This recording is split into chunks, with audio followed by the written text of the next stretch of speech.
Очень красиво. Я не ожидал такого мероприятия. Ой, очень хорошо. Я так доволен. Я из Бежгеза. Что пожелаете новому Башкану? Пожелаю всех тех успехов, которые она наметила себя, чтобы у нас мир, благополучие, добро было в Гагаузии. Гагаузия цвела. Впервые в нашей истории именно такое мероприятие прошло всенародно. И впервые в нашей истории Башкан избранный, это глава. Значит, Гагаузия наша меняется. И не только Гагаузия, я думаю, и вся Молдова уже меняется. Что у нас, как будем говорить, что не по гендерному отношению уже. И раньше сказали, что гагаузы выберут женщин, тогда мы не поверили бы все.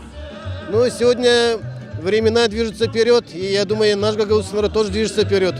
И вообще я связываю с именем Ирины Федоровны возрождение нашего региона и всей нашей Молдовы. Я уверен, что именно развитие Молдовы начнется с Гагаузии. Это вызывает особую радость у всех, тем более у нас есть Башканом будет первый раз.